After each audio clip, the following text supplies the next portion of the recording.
नमस्कार साथियों, आप सभी का राजस्थान पुलिस के मॉडल पेपर में स्वागत है। हम यहाँ पे राजस्थान पुलिस का मॉडल पेपर है ये कर रहे हैं और इसके अंदर नए सिलेबस के आधारित पूरा ये पेपर है ये होने वाला है। पूरा क्वेश्चन आपके सिलेक्शन कराने वाले जीके के पर्सन यहाँ पे रहेंगे और हम 4 भाग के अंदर इस पेपर को करेंगे। भाग ए आपके 60% का होता है, भाग ब 35% का होता है, भाग स 10% का और भाग द राजस्थान जीके 45 क्वेश्चन का रहेगा। झुकेंगे नहीं, मिशन वर्दी 2022 को ध्यान में रखते हुए हम ये पेपर करेंगे। चलिए, सबसे पहला हमारा क्वेश्चन पार्ट ए का है जो कि आपके कंप्यूटर से जुड़ा हुआ है और पहला क्वेश्चन हमारा है कि किसी टेक्स्ट के स्ट्राइक थ्रू का तात्पर्य क्या है। देखिए, किसी भी टेक्स्ट के स्ट्राइक थ्रू इसका तात्पर्य है वो क्या होता है। तो देखिए, किसी भी टेक्स्ट के स्ट्राइक थ्रू है इसका मतलब ये होता है, तात्पर्य ये होता है कि टेक्स्ट के बीचों बीच एक रेखा खींचना। टेक्स्ट के बीचों बीच एक रेखा खींचना, जैसे ये ए है तो मैं इस ए के बीच में इस प्रकार से लाइन खींचता हूं तो ये स्ट्राइक थ्रू है वो कहलाता है। तो टेक्स्ट के बीचों बीच एक रेखा खींचना। और हमारा अगला क्वेश्चन है वो है स्क्रीन रेजुलेशन का प्रयोग किया जाता है। देखिए, स्क्रीन रेजुलेशन है उसका प्रयोग है वो किस लिए किया जाता है, कब किया जाता है, इसका आंसर आपको बताना है। स्क्रीन रेजोल्यूशन है इसका प्रयोग किया जाता है डिस्प्ले के रूप में परिवर्तित करने के लिए। और हमारा अगला क्वेश्चन है वो है पावर पॉइंट दृश्य जो केवल टेक्स्ट, शीर्षक और बुलेट को दर्शाता है। पावर पॉइंट दृश्य जो केवल टेक्स्ट या शीर्षक या बुलेट है, केवल इसको शो कर रहा है, वो क्या है। देखिए, पावर पॉइंट दृश्य जो केवल टेक्स्ट, शीर्षक या बुलेट है उसको शो कर रहा है वो आउटलाइन व्यू कहलाता है। क्या कहलाता है? आउटलाइन व्यू है, ये कहलाता है। बी आंसर इसमें हम क्या कर रहे हैं, राइट आंसर हम इसमें कर रहे हैं। 4 नंबर क्वेश्चन है निम्नलिखित में से कौन सा पहला व्यावसायिक वेब ब्राउजर है। निम्नलिखित में से कौन सा पहला व्यावसायिक वेब ब्राउजर है। तो देखिए, इनमें से कौन सा पहला व्यावसायिक वेब ब्राउजर है वो है, तो इसमें से नेट इसके पहला व्यावसायिक ब्राउजर है, ये आप याद रखेंगे। सही आंसर इसमें हो जाएगा। और हमारा अगला क्वेश्चन है वो है IPv6 एड्रेस का साइज होता है। देखिए, IPv6 एड्रेस है इसका साइज है वो कितना होता है। तो देखिए, IPv6 एड्रेस का साइज है ये होता है 128 बिट्स। कितना होता है? 128 बिट्स है ये IPv6 का साइज होता है। बी आंसर इसमें क्या हो जाता है, सही आंसर हो जाता है। और हमारे पास एक अगला क्वेश्चन है वो है ईमेल में BCC का पूर्ण रूप क्या है। देखिए, ईमेल है उसमें BCC का पूर्ण रूप है वो क्या होता है। तो ईमेल है उसमें BCC का पूरा रूप है, पूरा नाम है, ये होता है भैया ब्लाइंड कार्बन कॉपी। और इसी क्रम में हमारा अगला क्वेश्चन है वो है फाइल प्रणाली NTFS का पूर्ण रूप क्या है। देखिए, फाइल प्रणाली NTFS इसका पूरा रूप, पूरा नाम क्या है। तो फाइल प्रणाली NTFS है इसका पूरा विस्तृत रूप है, बात करें पूरी नाम की बात करें तो ये होता है न्यू टेक्नोलॉजी फाइल सिस्टम। ये क्या होता है? न्यू टेक्नोलॉजी फाइल सिस्टम इसका पूरा नाम होता है। सही आंसर इसमें हम राइट आंसर कर देते हैं। और इसी क्रम में हमारा अगला क्वेश्चन है यदि आप अपने फोटो एल्बम को निरंतरता के साथ देखना चाहते हैं तो आप किसका प्रयोग करेंगे। देखिए, आप अपने फोटो एल्बम है उसको आप निरंतरता के साथ देखना चाहते हैं तो आप प्रयोग करेंगे निरंतर लूपिंग का। किसका प्रयोग करेंगे? कंटिन्यूस ही जो लूपिंग है उसका प्रयोग करेंगे, निरंतर लूपिंग है उसका आप इस्तेमाल करेंगे। पोर्ट्रेट से में लैंडस्केप कहलाते हैं। देखिए, पोर्ट्रेट है उसमें लैंडस्केप है, ये क्या कहलाते हैं? पोर्ट्रेट में लैंडस्केप है ये क्या कहलाते हैं? तो पोर्ट्रेट में लैंडस्केप है ये कहलाते हैं पेज ओरिएंटेशन। और इसी क्रम में हमारा अगला क्वेश्चन है ईमेल प्राप्त करने के लिए निम्न में से कौन सा प्रोटोकॉल प्रयोग में लिया जाता है। बहुत प्यारा क्वेश्चन है, बहुत अच्छा क्वेश्चन है। ठीक है, तो देखिए, एक तो BCC की फुल फॉर्म पूछी जाती है, ये बहुत अच्छा क्वेश्चन है। एक ये वाला क्वेश्चन है कि ईमेल प्राप्त करने के लिए कौन सा प्रोटोकॉल इस्तेमाल किया जाता है, प्रयोग किया जाता है। तो ये क्वेश्चन भी हम क्या कर रहे हैं, एक इंपॉर्टेंट क्वेश्चन की श्रेणी में से रख रहे हैं। तो ये POP पॉप हो जाएगा, बी आंसर इसमें राइट आंसर हो जाएगा। और आगे पढ़ने से पहले भाई, जिसने भी हमारा प्ले स्टोर से मोबाइल ऐप डाउनलोड नहीं कर रखा है तो बिल्कुल डाउनलोड कीजिए, लेट मत कीजिए। जल्दी करिए, उस लिंक डिस्क्रिप्शन में भी दिया हुआ है। उसका कारण बता देता हूँ।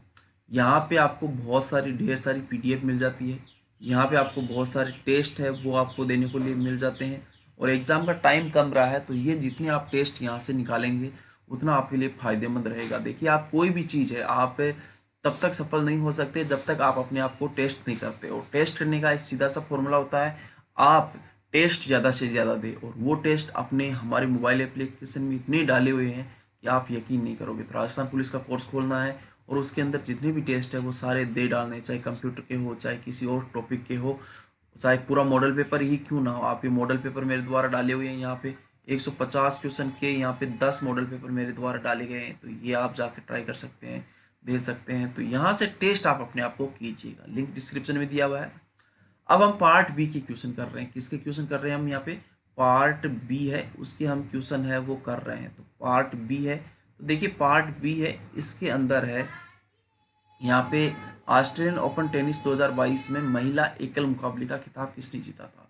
देखिए, ऑस्ट्रेलियन ओपन टेनिस 2022 है, इसमें महिला एकल मुकाबले का खिताब है, ये जीता है एशले बार्टी ने। हालांकि सबसे बड़ी बात यह है, इन्होंने 25 साल की उम्र है इनकी, और इन्होंने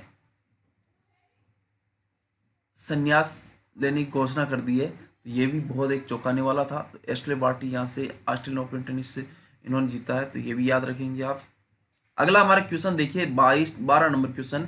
Washington DC south Asian film festival हुआ था 2021 में, और इसमें international association of working women के अवार्ड से किसे सम्मानित किया गया है? देखिए, international association of working women award है, ये किसे दिया गया है? तो international association of working women award ये दिया गया है सुष्मिता सेन को। किसे दिया गया भैया? सुष्मिता सेन है, इसे दिया गया है, और ये इनकी वेब सीरीज थी आर्या 2, इसके लिए दिया गया है, आर्या 2 के लिए ये दिया गया है। हमारा अगला क्वेश्चन 13 नंबर क्वेश्चन है। 12वें भारत रत्न डॉक्टर अंबेडकर पुरस्कार 2022 से किस अभिनेत्री को सम्मानित किया गया है? 12वें भारत रत्न डॉक्टर अंबेडकर पुरस्कार 2022 से किस अभिनेत्री को सम्मानित किया गया है? देखिए, 12वें भारत रत्न डॉक्टर भीमराव अंबेडकर पुरस्कार इसे सम्मानित किया गया है, जो बजरंगी भाईजान मूवी थी, आपने देखी होगी सभी ने, ठीक है, बजरंगी भाईजान मूवी थी, इसके अंदर जो मुन्नी का रोल कर रही थी, या हम कहे साजिदा नाम से थी जो लड़की थी, उसमें हर्षाली मल्होत्रा है, उसको सम्मानित किया गया है। देखिए, 20वें ढाका अंतर्राष्ट्रीय फिल्म समारोह में PS विनोद राज निर्देशित फिल्म एशियाई फिल्म प्रतियोगिता खंड में सर्वश्रेष्ठ फिल्म का पुरस्कार किसने जीता है? भारतीय फिल्म है ये, तो राइट आंसर कर देते हैं इसमें कुंजगल फ्रॉम इंडिया है, इन्होंने ये जीता है। और हमारा अगला क्वेश्चन है, ब्रिक्स के नए विकास बैंक न्यू डेवलपमेंट बैंक ने किससे शामिल किए जाने की घोषणा 29 दिसंबर 2021 को की है? देखिए, ब्रिक्स के अंदर कितने देश है? ठीक है, बात कर लेते हैं ब्रिक्स के अंदर। ठीक है, तो ब्रिक्स में ये 5 देश है। कितने देश है? 5 देश है। और इसके अंदर देखिए, ब्रिक्स के अंदर है, यहाँ पे बात करें हम यहाँ पे, तो देखिए ब्रिक्स का मतलब होता है ब्राजील, रूस, इंडिया, चाइना और साउथ अफ्रीका। ये है, ये 5 देश तो इसमें पहले से ही थे, अब इसमें सदस्य देश के रूप में इन्होंने बांग्लादेश को शामिल कर चुके हैं, संयुक्त राष्ट्र अमीरात को कर चुके हैं, उरुग्वे को कर चुके हैं। इसके बाद में ये एक नवे सदस्य यानी चौथा नया सदस्य है, वो मिस्र है, इसको भी इन्होंने जोड़ा है NDB के अंदर। तो ये भी बहुत अच्छा क्वेश्चन है, इंपॉर्टेंट क्वेश्चन, याद रखने वाला क्वेश्चन है, आप लोगों को याद रखनी चाहिए ऐसे क्वेश्चन। जब मैं बोलता हूँ कि यार ये इंपॉर्टेंट क्वेश्चन है, याद रखने वाला क्वेश्चन है, तो उसको सीरियस लेके याद किया करो। ऐसे नहीं कि हाँ यार छोड़ दिया, क्लास को जाने दिया, नहीं, ऐसा मत किया करो। सीरियस समझा करो उसको, और उसको किया करो। साथ में क्लास को लाइक जरूर कर दिया करो, बताने की जरूरत नहीं होती है वैसे तो आप लोगों को कि लाइक करना है या शेयर करना है, वो आप कर देते हो, फिर भी आप लोगों से मैं इतनी उम्मीद लगा के रखता हूँ कि हाँ आप क्लास लाइक करेंगे, तो मेरा भी फर्ज बनता है कि मैं आपको क्लास लाइक करने के लिए याद दिलाता रहूँ। देखिए, भारत में स्थित हिमालय की सबसे ऊंची चोटी कंचनजंगा है, जो कि किस राज्य में स्थित है? देखिए, भारत में स्थित हिमालय की सबसे ऊंची चोटी कंचनजंगा, और ये भैया सिक्किम में स्थित है। द आंसर इसमें राइट आंसर हो जाएगा। कणीय वायु प्रदूषक कौन सा है? देखिए कणीय वायु प्रदूषक है ये कोयला होता है भैया। कणीय वायु प्रदूषक कौन सा होता है? कोयला है, ये होता है। बी आंसर इसमें राइट आंसर हम कर देते हैं। समुद्री घोड़ा किस वर्ग का उदाहरण है? समुद्री घोड़ा किस वर्ग का उदाहरण है? देखिए समुद्री घोड़ा है, ये बात कर रहे हैं मत्स्य वर्ग का ये है। निम्न में से किस यंत्र द्वारा पनडुब्बी चालक जल की सतह पर स्थित वस्तुओं को देख सकते हैं? निम्न में से किस यंत्र द्वारा पनडुब्बी चालक जल की सतह पर वस्तुओं को देख सकता है? पनडुब्बी चालक जल की सतह पर वस्तुएं देख सकता है, तो ये पेरिस्कोप की मदद से देख सकता है। सही आंसर इसमें राइट आंसर होगा। लेजर के उपयोग से त्रिआयामी तस्वीर खींचने की विधि क्या कहलाती है? देखिए लेजर के उपयोग से त्रिआयामी तस्वीर खींचने की विधि है, ये क्या कहलाती है? तो लेजर के उपयोग से त्रिआयामी 3D जो हम तस्वीर खींचते हैं 3D, वो होलोग्राफी की मदद से होता है, तो ये राइट आंसर हो जाएगा। ये होलोग्राफी विधि कहलाती है। और हमारा अगला है हाइड्रोमीटर यंत्र से क्या मापा जाता है? देखिए हाइड्रोमीटर यंत्र है, इससे क्या मापा जाता है? तो हाइड्रोमीटर यंत्र है, इसका उपयोग किया जाता है द्रव्य का घनत्व मापने के लिए। इसका घनत्व, द्रव्य का घनत्व मापते हैं इसकी मदद से, तो ये राइट आंसर इसमें हो जाएगा। और द आंसर इसमें हम राइट आंसर कर देंगे। भारत का सबसे घना बसा भौतिक विभाग कौन सा है? भारत का सबसे घना बसा भौतिक विभाग है वो कौन सा है? तो मध्यवर्ती विशाल मैदान है, ये है भैया। ए आंसर इसमें राइट आंसर हो जाएगा। और हमारा अगला क्वेश्चन है उत्तरी पर्वतीय प्रदेश किसका भाग है? उत्तरी पर्वतीय प्रदेश किसका भाग है? उत्तरी पर्वतीय प्रदेश है, ये किसका भाग है? तो ये पामीर घाट का भाग है। उत्तरी पर्वतीय प्रदेश पामीर घाट का भाग है। इसमें बे आंसर हम राइट करेंगे। देखिए रक्तचाप आना, रक्तचाप, लार आना, वमन इत्यादि अनैच्छिक क्रियाएं मस्तिष्क के किस भाग द्वारा नियंत्रित होती है? देखिए रक्तचाप, लार आना, वमन इत्यादि जो भी क्रियाएं हैं ये मस्तिष्क के किस भाग में नियंत्रित होती है? ये मेंडुला, इसमें राइट आंसर बी आंसर हो जाता है। और हमारा अगला क्वेश्चन है वो है कुष्ठ रोग उत्पन्न करता है। कुष्ठ रोग उत्पन्न करता है, तो राइट आंसर इसमें से कौन सा हो जाएगा? कुष्ठ रोग जो कि उत्पन्न करता है, तो ये जीवाणु हो जाता है भैया। कौन हो जाता है? जीवाणु हो जाता है। मेंडल का स्वतंत्र अपवर्तन का नियम किन अवलोकनों पर आधारित है? मेंडल का स्वतंत्र अपवर्तन का नियम, तो मेंडल के स्वतंत्र अपवर्तन का नियम है ये द्विव संकरण पर आधारित है। किस पे आधारित है? द्विव संकरण पर यह आधारित है। मानव शरीर में श्वसन कार्य केंद्रीय नियंत्रण कहां से होता है? मानव शरीर में श्वसन कार्य केंद्रीय नियंत्रण ये कहां से होता है? तो देखिए बात करें हम सेरेब्रम, सेरेब्रम का कार्य होता है संतुलन क्रिया का नियंत्रण करना। इसका नियंत्रण करना, संतुलन क्रिया का नियंत्रण करना, संतुलन क्रिया का नियंत्रण करना, ठीक है, संतुलन क्रिया का नियंत्रण करता है ये। दूसरी बात है हम बात कर रहे हैं अनुमस्तिष्क सेरेबलम, अनुमस्तिष्क सेरेबलम माफ कीजिएगा, ये है ना संतुलन क्रिया, संतुलन है वो अनुमस्तिष्क के द्वारा होता है, जबकि सेरेब्रम है इसके द्वारा ऐच्छिक समास का नियंत्रण होता है। ठीक है, इसके द्वारा क्या होता है? ऐच्छिक समास का नियंत्रण होता है। मैंने आपको उल्टा बता दिया। ऐच्छिक समास का नियंत्रण है ये होता है सेरेब्रम के द्वारा, और सेरेबलम के द्वारा संतुलन क्रिया का नियंत्रण होता है। ये थोड़ा सा आप याद रखेंगे। और हाइपोथैलेमस है, ये ताप, शरीर का तापमान है उसका नियंत्रण करता है। तो ये मैंने आपको 4 चीज बताई। श्वसन कार्य नियंत्रण के अंदर है ये मेंडुला होता है, और अनुमस्तिष्क आप जिसको सेरेब्रम कहते हैं ये संतुलन क्रिया हमारे शरीर की करता है। परमस्तिष्क है वो ऐच्छिक समास की क्रिया का नियंत्रित करता है, जबकि हाइपोथैलेमस अर्ध तक ये शरीर के तापमान का नियंत्रण करता है। संक्रामक रोग कौन सा नहीं है? देखिए संक्रामक रोग है वो नहीं है। संक्रामक रोग का उदाहरण देना है तो संक्रामक रोग है उसका उदाहरण नहीं है, तो ये हैजा, हैजा एक संक्रामक रोग है, उसका नहीं होता है। राइट आंसर हम इसमें ए करेंगे। देखिए नायलॉन को हेक्सा मेथिलीन डाइएमीन किस से मिलाकर बनाया जाता है? देखिए नायलॉन को हेक्सा मेथिलीन डाइएमीन और किसके साथ मिलाकर बनाया जाता है? तो नायलॉन है वो हेक्सामेथिलीन डाइएमीन है, उसके साथ में हेक्सामेथिलीन डाइएमीन, यहाँ पे तो ऑप्शन में दोनों ही हमने कर रखा है। तो यार इस क्वेश्चन को अभी फिलहाल के लिए छोड़ देते हैं ना, स्टार करते हुए छोड़ देते हैं इस क्वेश्चन को। देखिए अल्पकालीन ऋणों की अवधि कितनी होती है, देखिए अल्पकालीन ऋणों की अवधि है वो कितनी होती है, तो राइट आंसर हो जाएगा 15 महीने से कम है वो हो जाती है।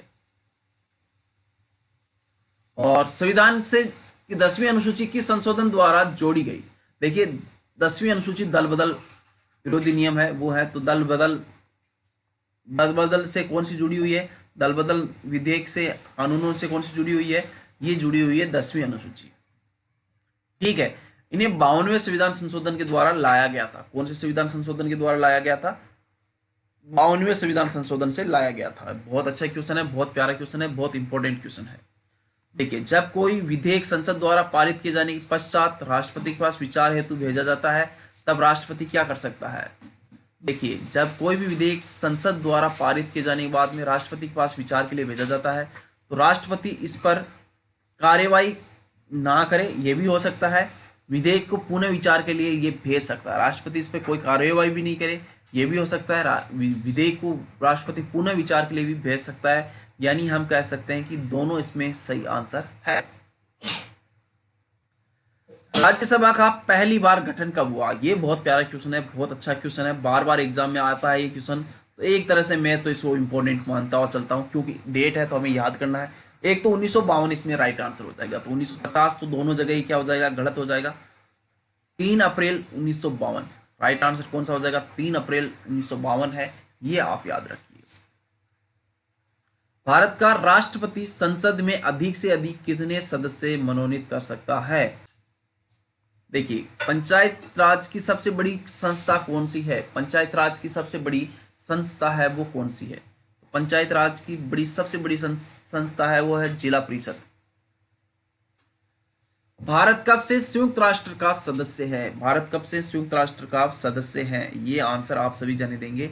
देखिए भारत कब से संयुक्त राष्ट्र का सदस्य बना हुआ है, तो भारत 1945 से संयुक्त राष्ट्र का सदस्य बना हुआ है।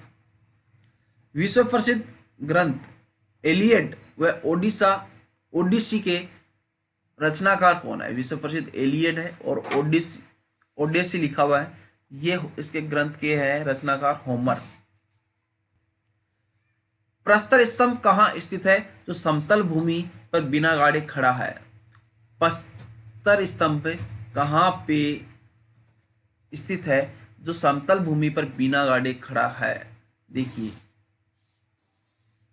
समतल भूमि पर बिना गाड़े खड़ा है, तो ये है भैया कर्नाटक के अंदर ये स्थित है, और ये बेलूर में स्थित है, कहाँ पे है, बेलूर के अंदर स्थित है, सही आंसर इसमें राइट आंसर हो जाएगा। संवाद कौमुदी का प्रकाशन किसने किया, देखिए संवाद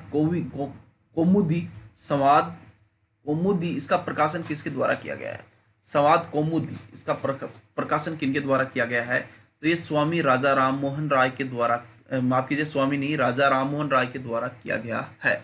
देखिए संवाद कौमुदी इसका प्रकाशन किया है राजा राममोहन राय के द्वारा, ए आंसर इसमें राइट आंसर है वो हो जाएगा।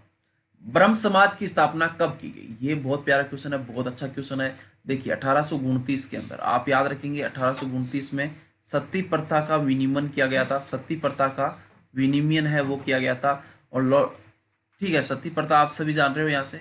अब सती प्रथा से 1 साल पहले इन्होंने ब्रह्म समाज की स्थापना की थी, यानी 1828 में की थी। तो ये थोड़ा सा याद रखने की ट्रिक है, बाकी कुछ याद नहीं रहती है ऐसे डेट, पर हाँ आपको पता है ये क्वेश्चन बड़ा फेमस है कि सती प्रथा का विनियमन किया गया था 1829। तो अब आप इसको याद रख सकते हैं, इससे जुड़ा हुआ क्वेश्चन है। 1800 इससे 1 साल पहले ब्रह्म समाज की स्थापना की गई थी। स्वामी दयानंद सरस्वती के बचपन का नाम क्या था, स्वामी दयानंद सरस्वती के बचपन का नाम है वो था भैया मूल शंकर, क्या नाम था, मूल शंकर था। और हमारा अगला क्वेश्चन है, स्पेन के गृह युद्ध में फ्रांस की मदद किनके द्वारा की गई, स्पेन के गृह युद्ध में फ्रांस की मदद है वो की गई थी जर्मनी और इटली के द्वारा, बी आंसर इसमें राइट आंसर है वो हो जाता है।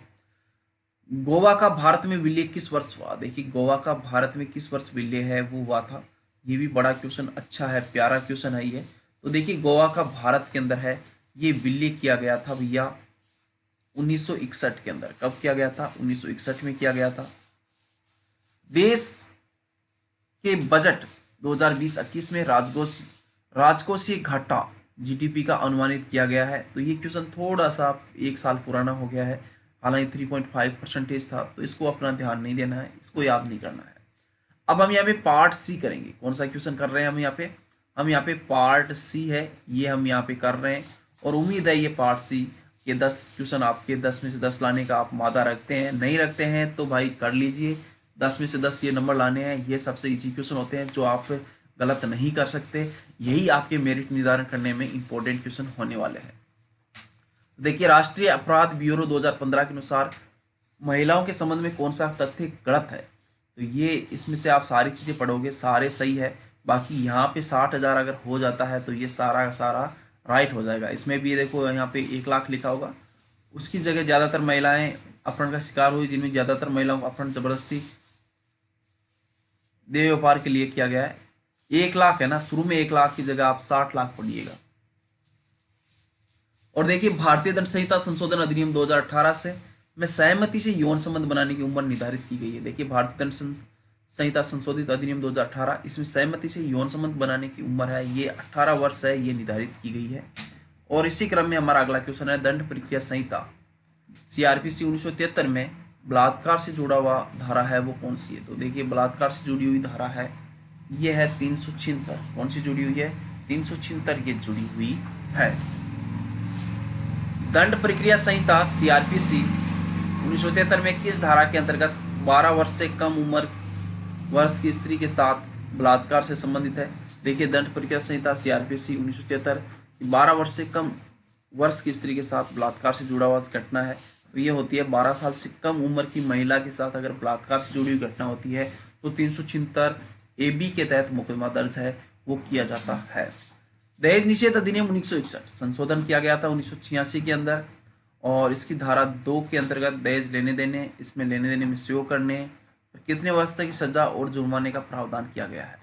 तो इसमें 5 वर्ष की सजा और 15,000 रुपये जुर्माना है, वो किया गया है। देखिए, भारतीय दंड संहिता की किस धारा में उत्पीड़न से तंग आकर महिलाओं द्वारा आत्महत्याओं के लिए प्रेरित करने वाली घटनाओं से निपटने के लिए कानूनी प्रावधान किए गए हैं? भारतीय दंड संहिता की धारा जिसमें उत्पीड़न से तंग आकर महिलाओं द्वारा आत्महत्या के लिए प्रेरित करने वाली घटनाएं से निपटने के कानूनी प्रावधान किए गए हैं, यह है 306। कौन सी है भैया? 306 बी आंसर। इसमें क्या कर रहे हैं हम? राइट आंसर हम इसमें कर रहे हैं।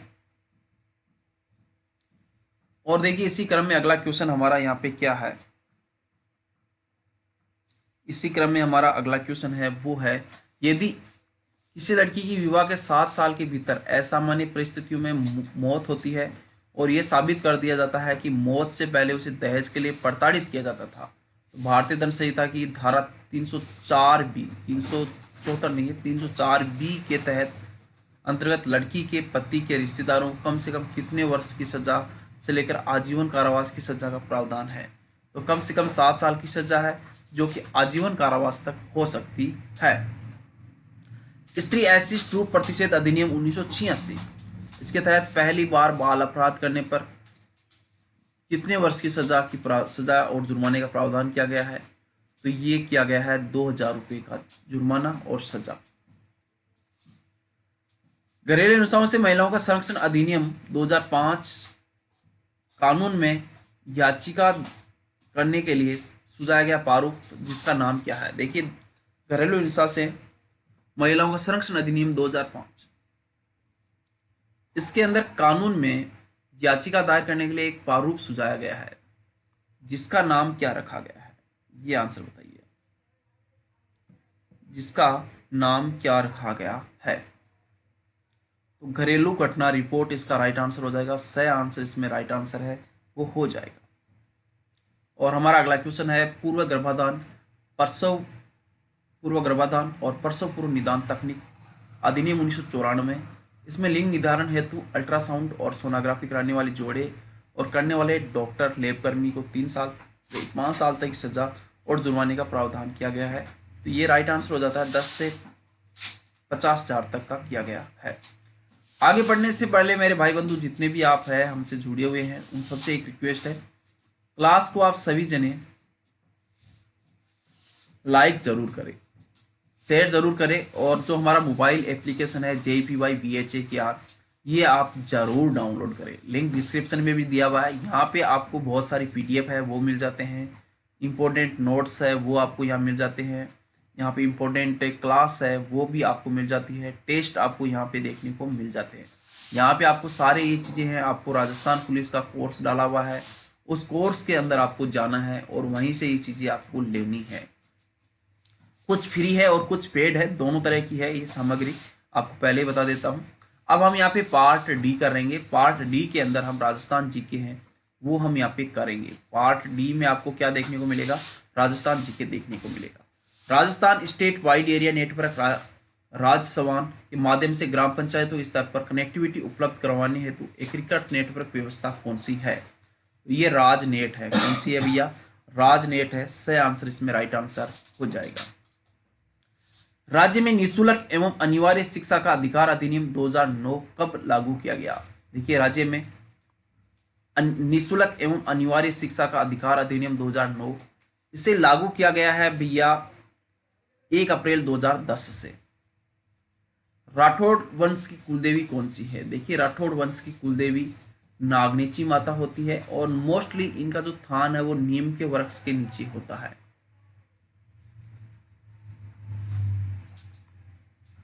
उपलब्ध क्षेत्र के प्रतिशत की दृष्टि से कौन सा जिला सर्वाधिक व्यर्थ पठारी भूमि क्षेत्र में आता है? देखिए, उपलब्ध क्षेत्र है उसकी प्रतिशत की दृष्टि से बात कर रहे हैं हम, ना कि क्षेत्रफल की दृष्टि से। तो प्रतिशत की दृष्टि से बात करें तो ये राजसमंद है, ये सबसे ज्यादा आता है, पठारी व्यर्थ पठारी भूमि के क्षेत्र में आता है ये। और राज्य का कौन सा जिला खस और इत्र उद्योग के लिए जाना जाता है? राज्य का कौन सा जिला खस और इत्र है उसके उद्योग के लिए प्रसिद्ध है? तो ये सवाई माधोपुर। आदिवासी महिलाओं का सबसे प्राचीन वस्त्र कौन सा है? देखिए, आदिवासी महिलाएं हैं उनका सबसे प्राचीन वस्त्र है वो कौन सा है? तो देखिए, यहाँ पे लिखा है नानाड़ा लिखा है, नांदड़ा लिखा है, तो यही इसका राइट आंसर है, ये हो जाता है। वंश भास्कर ग्रंथ की रचना किनके द्वारा की गई? देखिए, वंश भास्कर ग्रंथ है इसकी रचना है वो किनके द्वारा की गई है? वंश भास्कर नामक ग्रंथ है इसकी रचना है वो की गई है सूर्यमल मिश्रण की, और ये बूंदी के दरबार से जुड़े हुए हैं। वंश भास्कर भी बूंदी से जुड़ा हुआ है, तो ये आप याद रखेंगे। और हमारा अगला क्वेश्चन है, राजस्थान में मुख्यमंत्री सचिवालय कब स्थापना की गई? राजस्थान में मुख्यमंत्री सचिवालय की कब स्थापना की गई? तो राजस्थान में मुख्यमंत्री सचिवालय है इसकी स्थापना की गई है 1951 के अंदर। कब की गई है? 1951 में की गई है। मुख्यमंत्री अपना त्याग पत्र किनको देता है? मुख्यमंत्री को अगर अपना त्याग पत्र देना है तो वो किसको सौंपेगा? तो मुख्यमंत्री अपना त्याग पत्र है वो राज्यपाल को सौंपेगा। राइट आंसर यहां से हो जाता है बी आंसर। और इसी क्रम में हमारा अगला क्वेश्चन है, राजस्थान स्वायत्त राजस्थान स्वायत्त शासक संस्थान कहाँ पे स्थित है? राजस्थान स्वायत्त शासक संस्थान ये कहाँ पे स्थित है? ये भी बड़ा प्यारा क्वेश्चन है, बहुत अच्छा क्वेश्चन है। तो राजस्थान स्वायत्त शासक संस्थान ये जयपुर में स्थित है। द आंसर इसमें राइट आंसर हमारा हो जाएगा। और हमारा अगला क्वेश्चन है, ग्राम सभा की बैठक वर्ष में कितनी बार होना जरूरी है? देखिए, ग्राम सभा की बैठक वर्ष में कितनी बार होना आवश्यक है? तो ग्राम सभा की बैठक वर्ष के अंदर 4 बार होना आवश्यक है। विकास हेतु कार्यरत आयाम तथा कलावर्त संस्थान किस जिले में स्थित है? देखिए, विकास हेतु कार्यरत आयाम तथा कलावर्त संस्थान ये किस जिले में स्थित है? तो विकास हेतु कार्यरत आयाम तथा कलावर्त संस्थान है ये जयपुर में स्थित है। ये आंसर राइट आंसर यहाँ से हो जाएगा। मारवाड़ की किस जाति द्वारा चाचा बोहरा, मियाँ बीबी, जोगी जोगन और बिकाजी आदि के स्वांग रचे जाते हैं? मारवाड़ की किस जाति द्वारा चाचा बोहरा, मियाँ बीबी, जोगी जोगन, बिकाजी आदि के स्वांग रचे जाते हैं? तो ये रावल जाति के द्वारा है, ये रचे जाते हैं। ये आंसर इसमें राइट आंसर हो जाता है। साहित्य जगत में इन्हें पाथल भी कहा जाता है। देखिए, साहित्य जगत में पाथल किन्हें कहा जाता है? ठीक है, बड़ा अच्छा क्वेश्चन है, बड़ा प्यारा क्वेश्चन है। तो साहित्य जगत में पाथल है ये कहा जाता है महाराणा प्रताप को। इसे कहा जाता है महाराणा प्रताप को पाथल भी कहा जाता है साहित्य जगत के अंदर।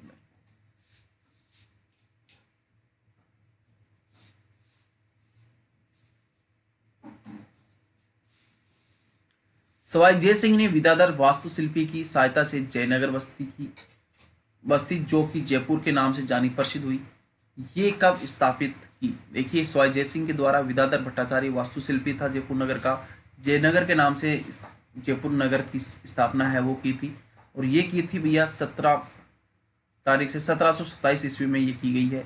ए आंसर इसमें राइट आंसर है वो हो जाएगा। और हमारा अगला क्वेश्चन है, निम्न में से कौन हमीर के गुरु थे? निम्नलिखित में से हमीर के गुरु है वो कौन थे? बहुत प्यारा क्वेश्चन है, बहुत अच्छा क्वेश्चन है। इसका राइट आंसर भी आप सभी को आता होगा। हमीर के गुरु ये कौन थे? तो ये राघव देव है, ये हमीर के गुरु थे। इसमें A answer upon right answer करेंगे। किनके दरबार में संस्कृत के प्रख्यात विद्वान झोटिंग भट्ट और धनेश्वर भट्ट है ये रहते थे? किनके दरबार में संस्कृत के प्रख्यात विद्वान झोटिंग भट्ट और धनेश्वर भट्ट है ये रहते थे? तो ये राणा लाखा के दरबार में रहते थे। और मेरा अगला क्वेश्चन है, मुगल सम्राट अकबर द्वारा जिस संत को फतेहपुर सीकरी आमंत्रित किया गया था वह कौन था? देखिए, मुगल सम्राट अकबर के द्वारा जिस संत को फतेहपुर सीकरी आमंत्रित किया गया था वह था भैया दादू दयाल। कौन था? दादू दयाल था। राइट आंसर इसमें डी आंसर हो जाएगा आपका। और इसी क्रम में हमारा अगला क्वेश्चन है वो है, राजस्थान में भूरी मिट्टी का प्रसार क्षेत्र कौन सा है? राजस्थान में भूरी मिट्टी का प्रसार क्षेत्र है ये है बनास नदी का प्रवाह क्षेत्र। राजस्थान के किस प्रदेश में एंटीसोल समूह की मृदा देखने को मिलती है? राजस्थान के किस प्रदेश में एंटीसोल समूह की मृदा है वो हमें मिलती है? तो ये हमें मिलती है पश्चिम में। और अगला हमारा क्वेश्चन है, सोमेश्वर के लिए सवर्ण तोरण का निर्माण किसके द्वारा कराया गया? देखिए, सोमेश्वर के लिए सवर्ण तोरण का निर्माण है वो किनके द्वारा करवाया गया था? तो ये करवाया गया है भैया कल्हण के द्वारा। इनके द्वारा करवाया गया है, कल्हण है उनके द्वारा करवाया गया है। राज्य के दक्षिणी जिलों में पाई जाने वाली प्रमुख मिट्टी कौन सी है? राज्य के दक्षिणी जिलों में पाई जाने वाली प्रमुख मिट्टी है ये लाल दोमट मिट्टी है। और इसी क्रम में अगला क्वेश्चन है, भोडल की छपाई निम्न में से किस क्षेत्र से संबंधित है? भोडल की छपाई निम्न में से किस क्षेत्र से जुड़ी हुई है, संबंधित है? तो ये भैया देखिए, भोडल, पहले तो आपको बता दूं भीलवाड़ा, इसका राइट आंसर हो जाएगा भीलवाड़ा। भीलवाड़ा में छपाई का कार्य है वो किया जाता है, छिंपों के द्वारा किया जाता है जो दूर से चमकती है, और ये भोडल की छपाई है ये कहलाती है। देखिए, भीलवाड़ा की छिंपे की छपाई है वो कार्य करते हैं, और छिंपे कार्य करते हैं छपाई का, और इनकी जो छपाई है वो दूर से चमकती है, इस कारण से भोडल की छपाई भी कहते हैं। निम्नलिखित में से एक मानवाधिकार के संबंध आयोग के बारे में कार्य नहीं है। तो देखिए, कौन सा कार्य है जो राज्य मानवाधिकार आयोग का नहीं है?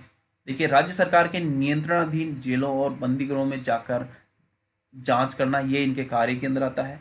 किसी मानवाधिकार के उल्लंघन की सुरक्षा की जांच करना ये भी आता है।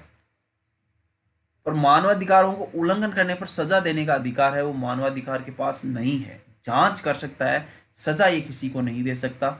मानवाधिकार की सुरक्षा का पूर्ण अवलोकन करना ये भी राइट आंसर है। राजस्थान में लोएस मिट्टी के जमाव पाए जाते हैं। देखिए, राजस्थान में लोएस मिट्टी के जमाव है ये मुख्यतः झुंझुनू और सवाई माधोपुर में पाए जाते हैं।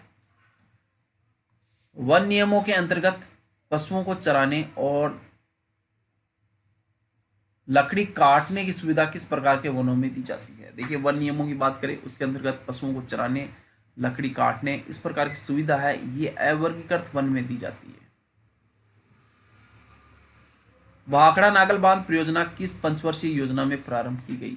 देखिए, भाखड़ा नागल बांध परियोजना किस पंचवर्षीय योजना में प्रारंभ की गई है? तो ये पहली पंचवर्षीय योजना में शुरू की गई है। राजस्थान वित्त निगम की सहायता राजस्थान वित्त निगम की स्थापना कब की गई? देखिए, राजस्थान वित्त निगम की स्थापना है ये 1955 में की गई है। कब की गई है? 1955 में ये की गई है। राजस्थान में कांच उद्योग का प्रमुख केंद्र कौन सा रहा है? देखिए, राजस्थान में कांच उद्योग है इसका प्रमुख केंद्र है वो कौन सा रहा है? राजस्थान में कांच उद्योग का पहल प्रमुख केंद्र है ये रहा है धौलपुर। कौन सा रहा है? धौलपुर ये रहा है। राजस्थान में हीलियम गैस कहाँ मिलती है? देखिए, राजस्थान के अंदर हीलियम गैस है ये कहाँ पे मिलती है? तो राजस्थान में हीलियम गैस घोटारू जैसलमेर के अंदर देखने को मिलती है। ए आंसर इसमें हम क्या करेंगे? राइट आंसर हम इसमें करेंगे।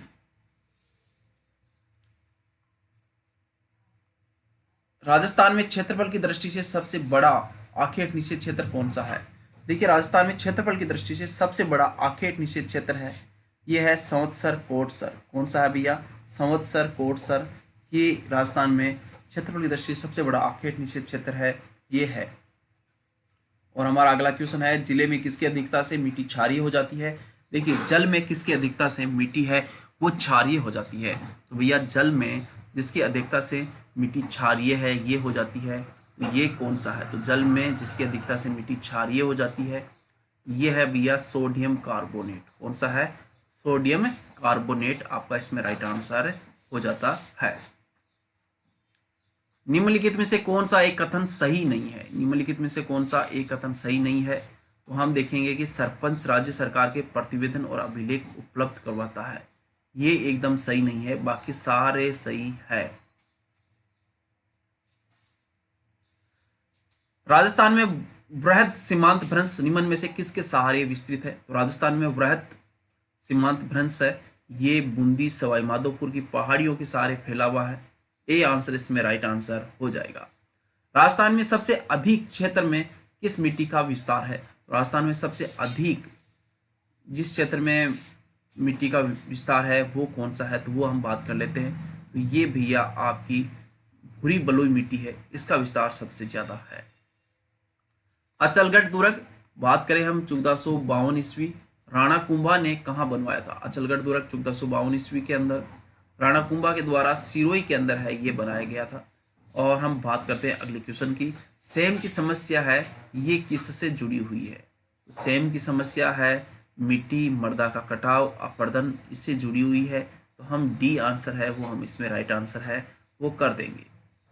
और देखिए जिलों के जिस युगम में जलोढ़ मिट्टी पाई जाती है वो क्या कहलाता है? जिलों के जिस युगम में जलोढ़ मिट्टी है वो पाई जाती है वो कौन से जिले हैं? तो देखिए भरतपुर और धौलपुर, ये दो जिले हैं जिनमें जलोढ़ मिट्टी है वो पाई जाती है।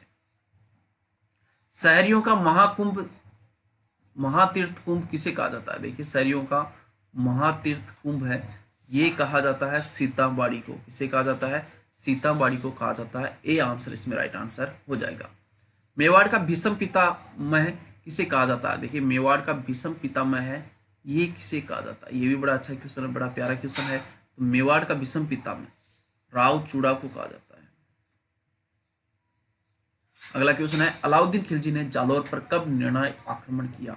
अलाउद्दीन खिलजी के द्वारा जालौर पर निर्णायक युद्ध है ये किया गया था 1311 ईस्वी में। ठीक है, सिवाना पर किया था 1308 में, 1301 में रणथंभौर पर, 1303 में चित्तौड़ पर, उसके बाद में 1308 सिवाना और 1311 जालौर पर इन्होंने निर्णायक आक्रमण किया था। जयनिवास महल आमेर का जयसिंह द्वितीय द्वारा कब निर्माण करवाया गया? देखिए जयनिवास महल आमेर जयसिंह सेकंड के द्वारा इसका निर्माण करवाया गया है 1725 ईस्वी के अंदर। प्रसिद्ध कजली तीज का मेला कहाँ पे लगता है? देखिए प्रसिद्ध कजली तीज का मेला है ये कहाँ पे लगता है? तो ये बूंदी में लगता है भैया कजली तीज का। अनाज भंडारण करने वाली ग्रासिया जनजाति अनाज भंडारण करने वाली ग्रासिया जनजाति की कोठियां क्या कहलाती है? देखिए अनाज भंडारण के लिए ग्रासिया जनजाति की जो कोठियां बनाई होती है ये कहलाती है सोहरी। क्या कहलाती है? सोहरी ये कहलाती है। इसमें राइट आंसर है ब आंसर इसमें राइट आंसर हो जाएगा। और मिट्टी से बनी सांड की आकृति किस स्थल पर मिली है? देखिए मिट्टी से बनी हुई सांड की आकृतियां मूर्तियां हैं ये कहाँ पे मिली है? तो मिट्टी से बनी सांड की आकृतियां ये मिली है बालाथल सभ्यता से। कहाँ से मिली है? बालाथल सभ्यता से ये हमें मिली है। अगला क्वेश्चन हम करते हैं। अगला क्वेश्चन देखिए, क्वेश्चन तो अपने सो ही आपको मिलेंगे देखने के लिए। क्लास बहुत अच्छी है और मुझे उम्मीद है कि आप लोगों ने लाइक कर दी होगी। अगर लाइक नहीं की है तो आप लाइक कर दीजिए। किसका वेट कर रहे हैं भाई? अब तक क्लास खत्म होने को हुई और आप लाइक नहीं कर रहे हैं। ठीक है, तो इसको आप लाइक कर दीजिएगा और अपने दोस्तों के बीच में शेयर जरूर कर दीजिएगा। क्या कर दीजिएगा? शेयर आप जरूर कर दीजिएगा। और देखिए इस ऐप को है वो आप डाउनलोड ज़रूर कीजिए। यहाँ से आपको पीडीएफ मिल जाती है, यहीं से आपको टेस्ट है वो आपको मिल जाते हैं। ठीक है, पीडीएफ टेस्ट आपको यहाँ से मिल जाते हैं। इसके अलावा नोट्स आपको यहाँ से देखने को मिल जाते हैं। तो आप ज़रूर इसे डाउनलोड कीजिएगा। मिलते हैं नई क्लास के साथ, तब तक के लिए अलविदा। जय हिंद, जय भारत।